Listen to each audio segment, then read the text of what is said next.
This is Ray of Sunshine, which is an informal way of me thanking and praising and congratulating and just shining light onto people who shine light onto the world by their mere existence and the work that they do and the life that they live. And so I didn't intentionally press pause on this series.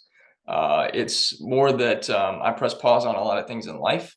So it's been a couple months. I think the last ray of sunshine was one of my besties. I think it was Mm. Taryn. So now my amazing, wonderful, beautiful, incredible, inspirational friend, Meredith Ochoa. I'm just celebrate everything about this lady because she's if I say inspirational, that's that's understating so much. And I want to just share for a moment. But Meredith has got one of the most inspirational stories of anybody I've ever talked to, and she reached out to me and asked me to be on her podcast and said that I inspired her. But then I read her story and I'm like, this is like Maya Angelou, like contacting you and saying like, oh, you've really blessed me by this little thing that I heard. I'm like, we're on different levels. But all that to say, Meredith's brand is a just incredible thing. Her podcast is fantastic. But Meredith, thank you for being you, and thank you for your light, and thank you for being not just a ray of sunshine, but like a continual beam and blast of sunlight and love into the world. Wow. I feel the light. I feel the sun. It feels so good. Feels warm. Probably get a tan. Thank you for that glowing introduction. Thank you so much. And likewise, it's so true. You know what? Great minds think alike. So there's totally a reason that why we're talking and the inspiration and pretty much everything you said. I feel exactly the same about you. So thank you. Mm. Well, I'm glad that we get to see a bit of your art. Yeah. So, I mean, Meredith's work is describe. So it's interesting. Like, and I used to kind of struggle with this for myself. And people say, well, "What is it that you do, D Grant?" I'm like, "Well, where do I really begin?" So I'm curious. Would you describe? Actually, before I ask you to describe what it is that you do professionally, um, I want to hear from you and sharing with um, the viewers and audience here, like, who are you at your core? Like, when you get into like the I am, like your God self, your I am self, like who is Meredith Ochoa? Ooh, good question. Who am I? I am as I am as I am. That, and I would say that, and what I know about myself, which is a continual process of seeing myself for who I really am, which really is source, and that's all of us. But I would say who I am in this incarnation is I'm a stand for all the parts that we've disowned, denied, and rejected, that the shadow parts, the parts that are perceived as negative or really misunderstood, the pain, the suffering, the trauma, but those really hold the keys to our freedom and all the positive things. So I would say that I am the contrast of the edge, that real or that edge of the desk. I'm a pretty edgy person. Um, and sometimes I think I get upset and because being the edge, it and also being sensitive and an empath, it gets hard because you're not really received or understood well. But a part of it is me stepping into and owning that, you know what, you just said some shit that really challenged people's entire fabric of reality. That's not um that's not for someone that can't take a punch, so to speak. So I'm definitely not someone who's afraid of the dark at all. And I'm definitely someone that is for the forward expansion through the contrast and through looking into the dark and integrating the darker parts of ourselves rather than denying, going around and avoiding it. There was a really interesting quote that I read the other day that I think illustrates this idea really well, but that healing is not uh, no pain at all or resistance to pain. It's the ability to hold pain. It's a difference in changing your relationship to it. Yeah, it goes back. So Meredith is a member of my growth farming community, which you guys have heard me talk about a whole lot. And we meet in our group coaching sessions on Mondays. And so last night was our, this is Tuesday. Last night was our conversation. We were talking about um, some of the things involving our fears as empathic and highly sensitive people. And, you talked about being edgy. And one of the things I really appreciate about you, Meredith, and this is in a way, to me, this is a way that you are a ray of sunshine. You challenge thoughts, you challenge ideals, you challenge perceptions, even my own, quite often. And I've really moved into this place where, I think a year ago, some of the things that like both you and Angelina were last night said some things that as soon as you started talking about that, I had to press pause and go, wait, there's something really here for me to wrap my mind and my consciousness around and my heart around, even though this goes in a way different than the way that I had seen things before. And one of the areas that I've grown in a whole lot over the last year is um, the the pause button, like hitting pause on something that like at one point might have upset or offended, or like, oh no, this is a disagreement, like we're not in alignment with each other, I can't go along with this. But like just sitting back and going, okay, what's here for me to see? How can I grow and how can I expand? And you do that so well. And not only do you do that really well, but you also do it in this place that, yeah, there's a part of it that is edgy and there's a part of it that's challenging, but you have this way and this energy about you that is like, you're not trying to like start a fight. You're not trying to like, uh, uh, you know, throw a Molotov cocktail into the middle of a party or something and create disturbance or chaos. Like you're bringing a challenging ideal into a conversation, but it's obvious that the heart behind what you're doing is to let love be experienced more fully, and there be a greater perspective than just whatever narrow or even wider perspective that's presented before. And so I really appreciate your capacity to do that. It's helped me grow a whole lot. Thank you. Yeah, it's those forgotten, again, like you were saying with the love, that truly is my intention because when I met those parts of myself that were in pain or that had been bulldozed and, just run over with just be positive, then you realize that true love isn't just running yourself over and being positive, but really being able to be with yourself and being with the parts that really are crying out that need that. And those are the darker parts, those are the shadow parts. And that is, I think, what's missing a lot from our world in how we continue to evolve is, everyone wants to kind of go around what is actually there, which is a lot of problems and a lot of stuff, rather than really going through the storm and facing it head on, which then leads you right to the ray of sunshine. And that's the only time that you grow. So why not pray for the storm? Why not look forward to the storm? You know? So I haven't fleshed this out yet, but I had an idea. I wrote it down here on my little journal. Uh, Here's how I flesh out stuff. Either when I go for a walk, the story comes to me, and then I come home and I write it down. Or I'm about to go on a long road trip, 7.5 hours, to go hang out with my bestie and spend my birthday. That'll be fun. But 7.5 hours is a long drive, and usually on long drives is when story movies start playing in my theatrical cranium. So Yeah.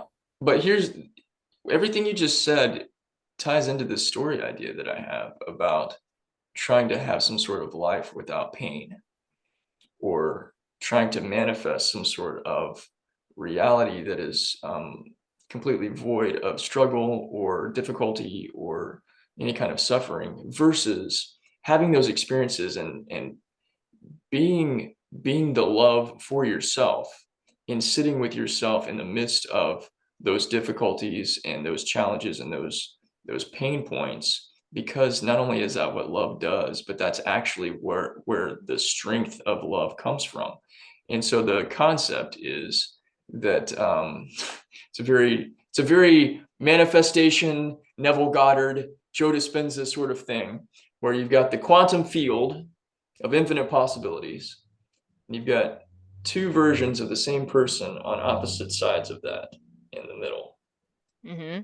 And on the one side is the guy that has, or woman, whatever, who Mm-hmm. has been through the trials, the tribulations, the difficulties, the heartbreaks, the loss, the loss of job, maybe even homelessness, like Mm-hmm. fullest extent of like poverty, heartbreak, um, you know, abandonment, like you name it, like the material things that would quantify us, somebody having a happy, successful life, like they don't have that in but they realize that they have access to it. They can call that into their existence. But then there's another version of them that's on the other side of that, that has all of the things that they want, but they've not lived through the struggles. They've not lived through the trials. They don't have the determination. They don't have the confidence. They don't have the fortitude or the consistency, the underlying things that actually make the tangible stuff like last and be the most significant. They don't have that, and they recognize, I wish I had that. So while one side is like calling forth, like, I want to have these things that I feel like I'm missing, Mm-hmm. there's another version of them that's like, I wish that I had those experiences and had the strength to be able to go through all of that, because I don't have that now. If that were to happen to me, I'd be totally destroyed. Yeah, totally. Yeah. And something about that too, when you were speaking, that really came up for me was just the idea of polarity and how we Mm. judge are these feelings and things that we have as just like positive and negative. To be honest, quite honest, dark, light, positive, negative, masculine, feminine, different polarities in the bigger picture, in the higher levels, don't exist because all is actually one. But the polarities help us perceive oneness. So when we're judging things as like pain, for instance, or like, like how you're saying the person that's like, I want to go through that, but it would totally destroy me. There's already this like preconceived notion that like pain and like all these things like that they have that ability to destroy us, or that they're negative, or that we need to like get away from that or something. But really it's like these parts that are unhealed that are asking us questions, that are like telling us messages, that are trying to get through in some way, and it only hurts because of our own resistance to it. That's really, you don't experience pain or any of that stuff if you don't have resistance, period. So I think that it's a really, and it's an idea that I'm obsessed with in my art, that the idea of contrast, of that's what helps us remember the kind of, I always say art is a lie that helps us realize the truth. The Mm. kind of lie of the polarities helps us realize the truth of oneness, of the truth of unity, by experiencing the contrast of the polarities, by experiencing this life as a man, experiencing it as a woman, experiencing it as an animal. It all just leads us back to like the one truth, which is that all is one. So that's what came up for me when you're chatting. Okay, so the contrast and the experience, I want to go into two areas here. Sure. There's one, I want you to share your story. That's It amplifies the way that I see you as a human being, and also the way that we like. So Meredith and I just watched this branding live stream thing with a group that we do on LinkedIn, and shout out to Brandface. Yeah. Uh, one of the things that they talked about there is that, people in business, and I think in any capacity, we're all digital now. People are experiencing your brand, a version of you, something you've done, before they actually experience you, the person. And so for me, when you shared your story with me in the email that you sent, and I was just blown away by your life experience and the things that you have experienced and overcome. Um, and my response to you was, I need to be asking you to be on my podcast that doesn't exist. I need to like create a podcast just so I can like showcase you and your awesomeness because oh my God, like that's one of the most incredible stories I've ever heard in my life.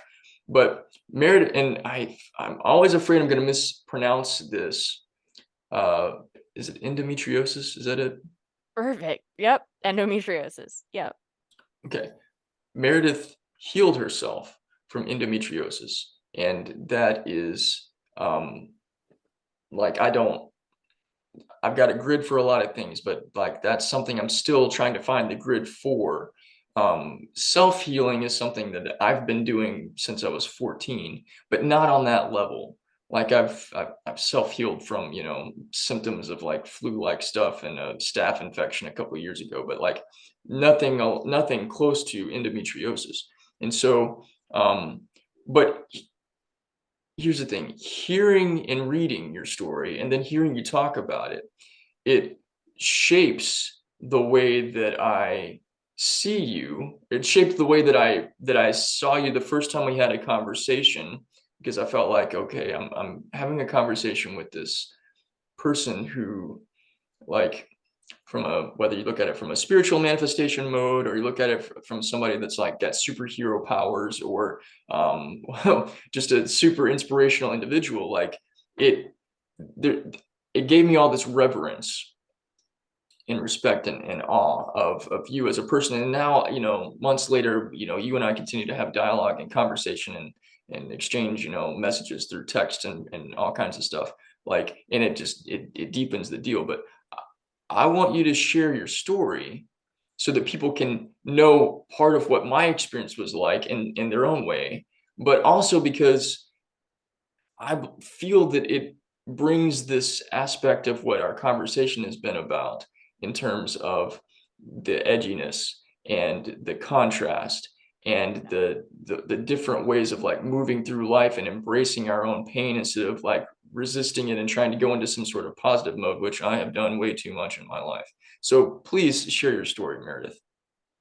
Wow. Well, thank you, first of all, for saying all that. So many things, so many things, so many things. But one thing I will say before I start is that what we were chatting about earlier is the best marketing strategy, in my opinion, is just telling the truth.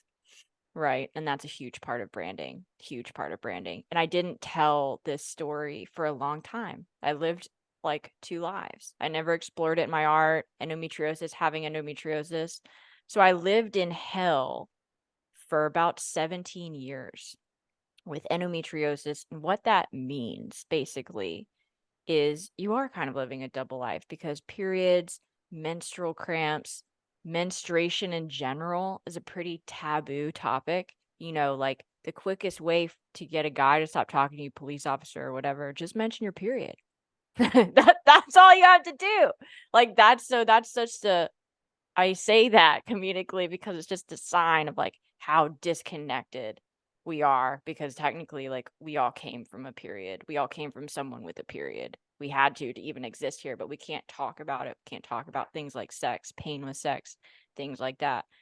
So I lived every month. What happens with endo is you basically die every month, and it's considered an autoimmune disease because it's instead of something else or like hormonal or just estrogen dominance, because it's why did the immune system not detox the excess estrogen? So what happens is at some point, and it's very hard to diagnose, a little piece of like the uterus essentially like flies off and is outside of where it should be, and it's still responding hormonally to estrogen, and that's what causes so much pain. And it can be anywhere in your body. It can be on your lungs, it can be your intestines, it can be wherever. It doesn't really matter where it is, doesn't really matter how much. Some people can have loads and loads of endometriosis and have it and never have pain.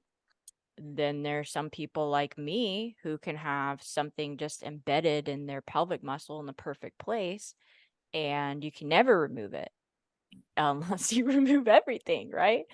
Um, and it causes a lot of pain. So it's one of those kind of strange diseases that for a long time doctors gaslit me, told me it was all in my head, told me it was a psychological condition. Um, it takes a lot to diagnose. By the time I had actually formally been diagnosed, it was already embedded in my pelvic muscle, so there's no way to and I've had surgeries, been on multiple birth controls. We could have a whole other show about the lies of big pharma and Western medicine, um, because I healed myself. So I do know all, I'm educated in the lies. Um, because no one ever really addressed the root cause or the root problem. And you have to go outside, unfortunately, of mainstream medicine to get the real answers, because it really is truly a business model. So, but that enough said, I, for 17 years, went through all of that, living in pain. Literally, when I say pain, I mean like emergency room level. Like, this is like, people have compared that to like The Exorcist. Like, crazy, crazy, like, you know, vomiting, nausea, lying in a pool of blood and sweat, literally dying. I crossed over to the other side, crossed over to the other side many times in pain, but there was one particular time um that really, really shook me. It really scared me. I really, really thought, this is it. And when you have things like that, it really puts things in perspective. It's like, it puts things in perspective how petty basically 98% of our lives are. Like, what really matters when you're dying every month and you're having like a near death experience, it's like you start to, it's a weird contrast, right? Start to not take things so seriously, but then also at the same time, you're like, holy shit, this is really serious. Like, and yeah, I when but regardless, during this time that I had, I I'm able to really have contact, and because there's nothing else to do in that amount of pain. You just have nothing else left but surrender. There's no other choice. And that's kind of the beauty of it. At the same time, you're in a lot of pain and suffering, but there's like a great power because you're just forced to listen. And the voice, essentially my own voice, my higher self, inner being, whatever you want to call it, basically told me that you need to see yourself for who you really are. And what does that mean? It sounds so cryptic and vague, right? That I needed to face this, that I needed to see myself for who I really was, not see myself as like this person in pain, but really see myself. Who are you? Like what you asked at the beginning. Who are you? Well, you are actually source. You're actually God. You're actually healing. You're actually truth. And so it's basically a way of saying you need to really get in touch with the reality and not all of these like symptoms, like the root cause. Really need to face your shit. And I hadn't been. And I knew after that that I had to be real with myself in order to heal. I could no longer afford to, because I was pretty convinced I was going to die the next time, like for real. Uh, I could no longer afford to run around and be fake and just take birth control or take these things or pretend I don't have periods or let me use personal development, tell myself that it wasn't really happening, and like just that my thoughts are going to all of a sudden solve this problem. No, I had to actually go into the pain. Why? Why do I have this? The whole story, actually go into the dark, go into the storm in order to go out of it. And that was the larger message here. So I know I went off way on a tangent, but that was a little bit of the story, but it essentially healed through my journey, healed years of sexual abuse. I had an eating disorder that I healed as well. And this is all connected with endometriosis. So there's a lot to unpack there, but I tried to put it in a nutshell. I needed to hear that again. And that's that. There's so many.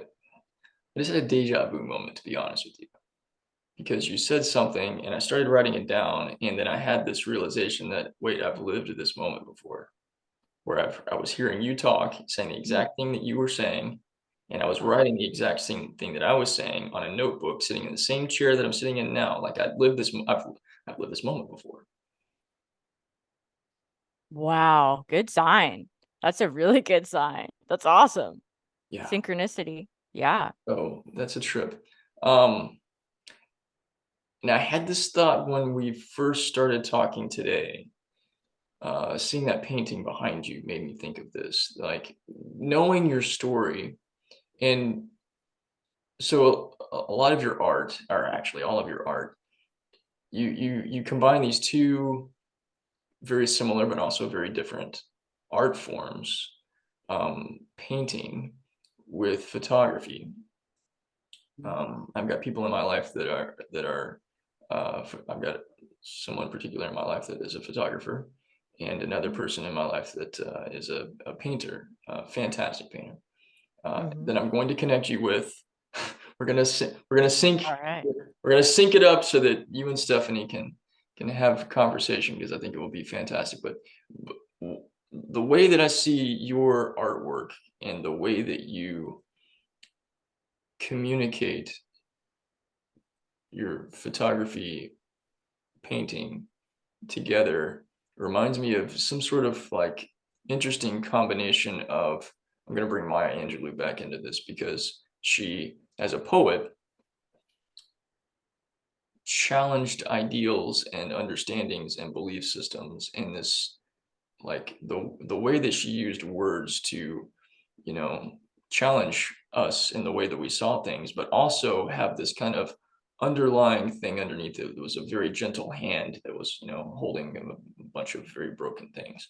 So there's that aspect from my perspective in your art, in your photography, in your that you bring together, that also is like Frida Mm-hmm. Kahlo and Banksy, the spray paint graffiti artist. So I think you were this beautiful, like, amalgamation of all of that, plus your own unique, individualized, cannot be compared, incomparable spark. But will you describe a little bit about like what goes into the art that you do? Totally. So I love challenging the idea of what a camera is. That's where a lot of so I invented my own process where I turned a scanner into a camera. A lot of the things that I do come from anger. They come from a response to Mhm. something. Even this series, even this piece right here, like my own healing, how I decided to so I created the Every Phase series where I illustrate how I healed myself, and it's a series that'll go on for 13 years by living the phases of the female infradian rhythm clock, which is the female hormonal cycle. It's a 28-day cycle, whereas men are on a 24-hour. We're on a 24-hour. We have circadian rhythms, but women in childbearing years are also on the infradian rhythm, so they're on a 28-day clock, 28 to 35 days. So it's like, and that has a lot to do with your brain, how things function, just your energy flow in general. So men you could think of as like a short circuit battery, and you could think of women as like a long circuit. Neither better or worse, just totally different ways of approaching the world and doing things. And so that actually, I'm bringing that up because that actually came from, who was it? Now I'm like, who was it? Not because you said Banksy, so now it threw me off. Freaking the guy who sold the world's most expensive NFT. Can't remember his name right now, but I did this here. It inspired me. Basically, Beeple. How did I forget? He did a series called 5,000 Days. It's every day's project, right? So he did a piece of art every day for 5,000 days. And then he sold it, the whole series, as an NFT, world's most expensive NFT. He's a digital artist. Really, really cool stuff. Very, very thought provoking. Very much in the same lane of what I do, but a different spin on it. More of a masculine spin, I would say, more intellectual. So, I saw and I was looking at his work and I was like, $200 million or something. And I was like, I'm so fucking tired of everyday projects, like got to get everything done by the end of the day, like the 24-hour clock. We literally live on the male hormonal cycle, 9 to 5. Testosterone's highest around 8 or 9. Guess when it dwindles down? Happy hour around 5 p.m. So they've literally biologically created the world for men, period. That's just fact. That's just truth. So as I was learning about all these things and healing myself, I was still really fresh. And I'm telling it like, it's not like I hate men or anything or hate any of this stuff, but I'm telling the story like as passionate as I, felt at the time. And I was like, I'm so tired of all these everyday projects, like every day, like our whole fucking lives are all on this 24-hour clock. You know what? I'm going to have the feminine response to the piece. I'm not going to make a piece of art every day. I'm going to make a piece of art every phase. And it's going to go on for 13 years, which is about equivalent to like the 5,000 days plus 13 is one of my favorite numbers. And there's a lot of reasons behind that. And I have to do a lot with my healing. But that's, for example, that's how I started this incredible series where that's one of the pieces where I'm actually living the art. So it's revealing how to biohack and leverage this energy in your life through the phases, and the artwork illustrates what's happening during that phase and the different emotions, the different brain chemistry, the different body chemistry, all of that. Just like the scanning that I did when I turned a scanner into a large format camera, it was because I was really pissed about, I was a super purist back then. I only did darkroom. I learned like on an oatmeal box pinhole camera. I'm super, super like holistic, or was right now. I'm like Photoshop, like fully like, dude, the digital darkroom. Like I explored it through this process of being pissed off about this thing. I'm like, okay, we're now doing digital, like everything's just a fucking computer. Like, you know what? I'm going to make a mockery of digital photography. I'm going to turn a scanner into a camera. And it became this whole other thing. So that's like when it became like, holy crap. I'm basically making the digital scanner like how a negative is in the darkroom. So the subject or the model or whatever you're photographing is actually becoming the negative. It's actually becoming flattened. So the focal plane's flattened. So it's a super ethereal effect. It became this whole other thing. And it actually sparked my interest in the digital darkroom, which is Photoshop and all these other things. So it really starts off as like me being pissed or challenged at something, and learning, expanding, and either, integrating more of my own voice or expanding into like the idea of digital photography and all of that. So to answer your question, long story, that is what is behind a lot of the processes. It's just a very real response, and it's my own evolution and expansion and revealing what's buried inside. That is why I create art. It is really a process of doing that and sharing that. So one more question, because this is how I think everything really connects together with everything we've been talking about. You and I are both empathic, highly sensitive people. We see the world very differently than mainstream folks do. And sometimes that can be really challenging, or can feel really challenging in terms of relating to other people. And then um, at times, thankfully, we're both creative folks. And so we can use our creativity to find interesting metaphoric ways of bridging the gaps between your average person that sees things the way that they've always seen them, and then us, that not only do we have the empathic, sensitive side and the feeling side, but also kind of a different sort of level of spiritual understanding that impacts and influences the way that we understand life and everything else. But I'm curious, with this juxtaposition of the edginess of the way that you, the edginess and the challenging of ideals and the ways that you see things, paired with your very creative mind and the way that you visually understand things and then illustrate that, paired with the feeling sensitivity side of your nature. How does that impact the way that you show up in the world and do what it is that you do? Yeah. Great question. And I will say, so I talked a lot about like my artwork as a response and all this other stuff. It is that, but it is also just fun. It is, I live in play, like, because like I was kind of saying before, through going through a lot of pain and suffering, you tend to, and we all get caught up in our own bullshit sometimes, but you tend to not take as much so seriously, um, because you really understand, like, it all comes out in the wash in the end. Like, we all go back to source. We're all learning different ways. And it's like, oh, you didn't learn that? Okay, repeat. Oh, you didn't learn that? Oh, here's this situation. It's no judgment. It's no thing. Like, we're just like, you repeat and repeat and repeat until you get it. And Hmm. that's just, that's just like, because there is nothing else. There is nothing else other than that, other than the truth, other than, it's in this third density experience, that it's really just free will and love. That's really all there is.